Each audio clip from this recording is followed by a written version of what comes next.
അനിയുടെയും അനാമികയുടെയും വിവാഹ ദിവസം വരുന്നുണ്ട് കേട്ടോ. അപ്പോൾ കുറച്ച് 2-3 ദിവസം മുമ്പേ തന്നെ വരാൻ വേണ്ടിയിട്ട് അനി പോയിട്ട് നന്ദുവിനെ വിളിക്കുന്നുണ്ടെങ്കിലും നന്ദു വരില്ല എന്ന് പറയുന്നുണ്ട് കേട്ടോ. പക്ഷേ കുറേ അവളോട് ചോദിച്ചും പറക്കിയൊക്കെ അവൻ വരണമെന്നൊക്കെ പറയുന്നുണ്ട്. ഇതേ സമയത്തിന് അനാമിക ഒരു കാരണവശാലും കല്യാണത്തിന് വരരുത് എന്ന് നന്ദുവിനോട് പറഞ്ഞിട്ടുണ്ടായിരുന്നു കേട്ടോ.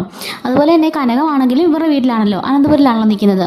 അപ്പോഴേക്കും കനകവും വിളിച്ചിട്ട് പറയുന്നുണ്ട് അവളെയും കൂട്ടി വരരുതെന്ന് പറയുന്നുണ്ട്. പക്ഷേ പ്രതീക്ഷിക്കാതെ അനി അത്രയ്ക്കും പറഞ്ഞിട്ട് പോയതുകൊണ്ട് തന്നെ നന്ദുവും അച്ഛനും കൂടിയിട്ട് അങ്ങോട്ടേക്ക് കയറി വരികയാണ്. ഇവർ വരുന്നത് കാണുമ്പോഴേക്കും കനകം അങ്ങ് ഷോക്കായി പോവാണ്, ഞെട്ട് നിൽക്കുന്നുണ്ട്. അപ്പോഴേക്കും അനാമി ഇങ്ങനെ ദേഷ്യപ്പെട്ട് നിൽക്കുകയാണ്. ഇത്രയൊക്കെ പറഞ്ഞിട്ടും അവൾ വന്നല്ലോ എന്ന് ഓർത്തിങ്ങനെ നിൽക്കുന്നുണ്ട്. പെട്ടെന്ന് അനി ഓടി നന്ദുവിൻ്റെ അടുത്തേക്ക് പോയിട്ട്, നന്ദു നീ വന്നോ, എനിക്ക് ഒത്തിരി സന്തോഷമായി നന്ദു, എന്താ നിനക്ക് സുഖമില്ലെന്ന് പറഞ്ഞുള്ള തലയിലൊക്കെ തൊടുന്നുണ്ട്. അവളുടെ ദേഹത്തൊക്കെ ഇങ്ങനെ അവളെന്നെ കെട്ടിപ്പിടിച്ച് നിന്നിട്ട് പറയാണ്, അപ്പോൾ ഇപ്പോൾ എനിക്കൊരു സമാധാനമായത്, നീ വന്നപ്പോൾ എനിക്കൊരു സമാധാനം ഇല്ലായിരുന്നു അറിയുമോ എന്നൊക്കെ ചോദിക്കും. പതിയെ അവൾ ഈ കൈ ഇങ്ങനെ താത്താൻ ശ്രമിക്കുന്നുണ്ട്. അപ്പോഴേക്കും കനക വന്നിട്ട് ചോദിക്കുകയാണ്, നീ എന്തിനാ ഇങ്ങോട്ടേക്ക് വന്നതെന്ന് ചോദിക്കുമ്പോഴേക്കും അനി ചോദിക്കുകയാണ്, അതെന്താ അങ്ങനെ ചോദിച്ച അമ്മയെന്ന് ചോദിക്കുമ്പോഴേക്കും, അല്ല മോനെ ഇവൾക്ക് പഠിക്കാനൊക്കെ ഒരുപാടുണ്ട്, നിനക്ക് സുഖമില്ലെന്ന് പറഞ്ഞതാ, എങ്കിൽ ഇരുന്ന് പരീക്ഷ വരില്ലെന്ന് ഞാൻ പറഞ്ഞതാണെന്ന് പറയുന്നുണ്ട്. എൻ്റെ കല്യാണത്തിന് വലുതാണോ അമ്മ അവളുടെ പരീക്ഷ എന്ന് ചോദിച്ചിട്ട്, ബാ നന്ദു നീ വന്നപ്പോൾ എനിക്കൊരു സമാധാനമായി എന്നൊക്കെ പറയുന്നുണ്ട്. അനാമിക മനസ്സിലോർക്കാണ് ഇനി എന്തൊക്കെ പ്രശ്നമാണ് ഇവൾ കാരണം ഉണ്ടാകാൻ പോകുന്നത്, അവൻ എപ്പോഴും അവൾ മതി കല്യാണം ഒന്ന് കഴിഞ്ഞിട്ട് ഞാൻ കാണിച്ചു കൊടുക്കുന്നുണ്ട് എന്നിങ്ങനെ അനാമിക പറയുന്നുണ്ട്. അങ്ങനെ അകത്തേക്ക് കയറിപ്പോകുമ്പോഴേക്കും നവ്യയും നയനയും ചോദിക്കുന്നുണ്ട്, എന്താ മോളെ നിനക്ക് ഇങ്ങനെ പറ്റിയത്, നീ ഇങ്ങനെയൊന്നും അല്ലാന്നല്ലോ, നല്ല ആക്റ്റീവ് ആയിരുന്നല്ലോ, അപ്പം നിന്നെ കണ്ടാൽ എങ്ങനെ ഇരിക്കുന്നു എന്നൊക്കെ ചോദിക്കുന്നുണ്ട്. ഇതേ സമയത്ത് തന്നെ അനാമിക പറയുന്നുണ്ട്, എല്ലാവരും നല്ല മോഡേൺ ഡ്രസ്സിലല്ലേ നിൽക്കുന്നത്, നന്ദു നീ ഒരു സാരി എടുത്ത് കൊടുക്കുമെന്ന് പറയുമ്പോഴേക്കും അനി പറയാണ്, നീ എന്തായി പറയുന്നത്, സാരി എടുക്കാനോ, നന്ദുവിന് ചേരുന്നുണ്ടല്ലോ ഈ ഡ്രസ്സ് തന്നെയാണ്, ഇതാ ഇവളുടെ സൗന്ദര്യം, ഇവളെ പെണ്ണാണെന്നുണ്ടല്ലോ, അത് ഇവള് ആരെങ്കിലും പറയുമോ ഇവളെ കണ്ടാൽ പെണ്ണാണെന്ന്, ഇവളെ കണ്ട അസലാണല്ലേ, എൻ്റെ സ്വന്തം കൂടപ്പറപ്പിനെ പോലെ ഇല്ലേ എന്നൊക്കെ പറയുന്നുണ്ട്. ശരിക്കും തമിഴിലെ ഒരു ബേസിറ്റ് കഥയാണ് ഞാൻ പറഞ്ഞത്. തമിഴിൽ എനിക്ക് നന്ദുവിനോടുള്ളത് ജസ്റ്റ് ഒരു ഫ്രണ്ട്ഷിപ്പ് മാത്രമാണ്, പ്രണയമൊന്നുമില്ല. പക്ഷെ മലയാളത്തിലേക്ക് വരുമ്പോൾ അവന് പ്രണയമുണ്ടല്ലോ. അപ്പം ഈ ഒരു സീൻസൊക്കെ ചെറുതായിട്ടുള്ള വ്യത്യാസമൊക്കെ വന്നെന്ന് വരാട്ടോ. അങ്ങനെ അകത്തേക്ക് നന്ദുവിനെ കയറ്റിക്കൊണ്ട് പോകുന്നുണ്ട്. ഇതേ സമയത്ത് തന്നെ മുറിയിലിരുന്നിട്ട് കനകവും നവ്യയും നന്ദുവും ഒക്കെ സംസാരിക്കുന്നുണ്ട്. എന്താ എൻ്റെ മോൾക്ക് പറ്റിയെന്ന് പറ, ആകെപ്പാടെ വിഷമത്തിലാണല്ലോ എന്നൊക്കെ ചോദിക്കുന്നുണ്ട്. ഇതേ സമയത്ത് നന്ദു ഇങ്ങനെ നടന്നു പോകുമ്പോഴേക്കും വഴിയിൽ വെച്ചിട്ട് അനിയെ കാണുകയാണ്. അപ്പോൾ അനിയും നന്ദു നമ്മളെ സംസാരം അവിടെ ജലജ കേട്ടുകൊണ്ട് നിൽക്കുകയാണ്. നന്ദുവിനോട് ചോദിക്കണം, എന്താ നന്ദു നിനക്ക് പറ്റിയത്, നീ എന്നോട് എന്തെങ്കിലും പറയാനുണ്ടെങ്കിൽ തുറന്ന് പറയാമെന്ന് പറയുന്നുണ്ട്. എനിക്കൊന്നും പറയാനില്ല അനിയെന്ന് പറഞ്ഞിട്ട് രണ്ടുപേരും കണ്ണി നോക്കിയിട്ട് പരസ്പരം ഇങ്ങനെ കൈ ചേർത്ത് പിടിച്ചിരിക്കുകയാണ് കേട്ടോ. ആ പിടിച്ചെവിടെയാലും രണ്ടുപേരും ഇങ്ങനെ ഒരു സെക്കൻഡ് ഇങ്ങനെ കണ്ണ് നോക്കി നിൽക്കുകയാണ്.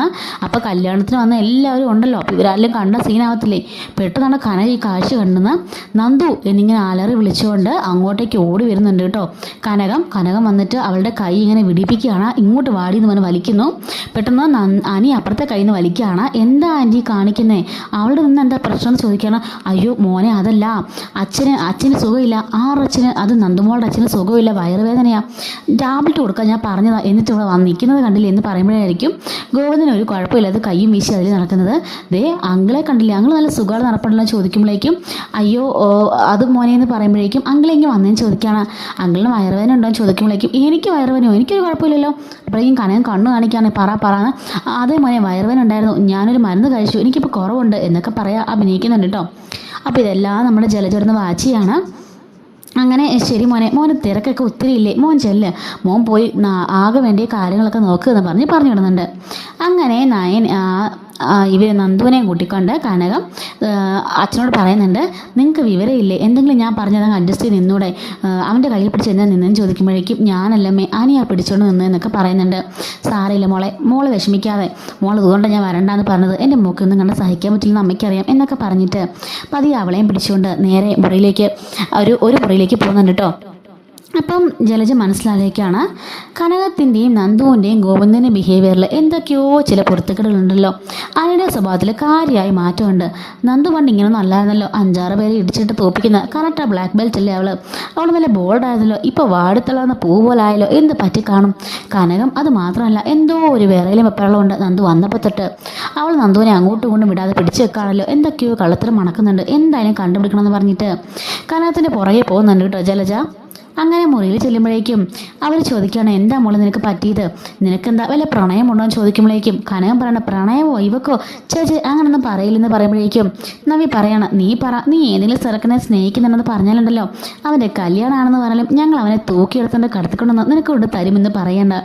അപ്പോഴേക്കും കനകം പറയണം, എന്താണ് നീ പറഞ്ഞത്, ഒരു കൊച്ചിനോടാണ് നീ ഇങ്ങനെയൊക്കെ പറയുന്നത് എന്നൊക്കെ ചോദിക്കുമ്പോഴേക്കും നവ്യ പറയണം, എന്താ അമ്മ എന്തിനാ ദേഷ്യപ്പെടുതെന്ന് ചോദിക്കുന്നുണ്ട്. അപ്പോഴേക്കും നയന ചോദിക്കുകയാണ്, എന്താ അമ്മ ഇത് ചേച്ചിയോട് തമാശ പറഞ്ഞല്ലേ, അതിനമ്മ ഇത്രയ്ക്ക് റേസ് ആവേണ്ട കാര്യം എന്തെന്ന് പറയുമ്പോൾ അങ്ങനെയൊന്നും പറയണ്ട, അവൾക്ക് പ്രണയം മാങ്ങാത്തിലി ഒന്നും ഇല്ലെന്നൊക്കെ പറഞ്ഞിട്ട് അവൾ ദേഷ്യപ്പെടുന്നുണ്ട്. ഇതേ സമയത്ത് മുറിയുടെ വാതിക്കയിൽ ഒളിഞ്ഞെന്ന് കേൾക്കാൻ വന്ന ജലജയുടെ ഫോൺ റിങ് ചെയ്യുകയാണ്. പെട്ടെന്ന് ജലജ ഫോൺ കട്ടാക്കുന്നു. അപ്പോഴേക്കും എല്ലാവരും ഞെട്ടിത്തിരിഞ്ഞ് നോക്കുന്നുണ്ട് കേട്ടോ. എല്ലാവർക്കും മനസ്സിലാവുന്നുണ്ട് ഇവളൊന്ന് ഒളിഞ്ഞ് കേൾക്കുക കാര്യം. അല്ല ഞാൻ ഫോൺ ഇതിലേ പോയപ്പോൾ എന്നൊക്കെ പറയുമ്പോഴേക്കും നവ്യ പറയണം, മനസ്സിലായി, നിങ്ങൾ ഇവിടെ വന്ന് ഞങ്ങൾ പറഞ്ഞ് ഒളിഞ്ഞു കേൾക്കാൻ നിന്നതല്ലെന്നും നിങ്ങൾ ഇതിലേ പോയപ്പം അറിയാതെ ഫോൺ അടിച്ചോണെന്നൊക്കെ എനിക്ക് മനസ്സിലായി കേട്ടോ എന്നൊക്കെ പറയുന്നുണ്ട്. അങ്ങനെ അവർ ജലജനെ നന്നായിട്ടൊന്ന് കളിയാക്കി വിടുന്നുണ്ട് കേട്ടോ. അപ്പോൾ ജലജ പുറത്തേക്ക് പോയിട്ട് ആലോചിക്കുകയാണ്, ഇതിനുള്ളിൽ എന്തോ ഒരു കള്ളത്തരമുണ്ട്, നന്ദുവിന് എന്തോ ഒരു പ്രശ്നം സംഭവിച്ചിട്ടുണ്ട്, അത് കനകത്തിനറിയാം, കനകം എന്തോ മറയ്ക്കാൻ ശ്രമിക്കുന്നുണ്ട്, പ്രണയത്തിൻ്റെ കാര്യം പറഞ്ഞപ്പോൾ കനകം അത്രയ്ക്ക് ചൂടാണെന്നുണ്ടെങ്കിൽ എന്തോ സംഭവിച്ചിട്ടുണ്ട്, ഇത് കണ്ടുപിടിക്കാൻ പറ്റുവാണെങ്കിൽ ഇവിടെ ഒരു ബോംബിടാൻ പറ്റും എന്നൊക്കെ കനകം അവളിങ്ങനെ ആലോചിച്ചുകൊണ്ട് നിൽക്കുന്നുണ്ട്. ഇതേ സമയത്താണെങ്കിൽ നന്ദു ഒരു മൂലയ്ക്ക് പോയിരുന്നിട്ട് അവൻ്റെ ഫോട്ടോസൊക്കെ നോക്കിയിട്ട് ഇങ്ങനെ ആലോചിച്ചുകൊണ്ടിരിക്കുകയാണ്.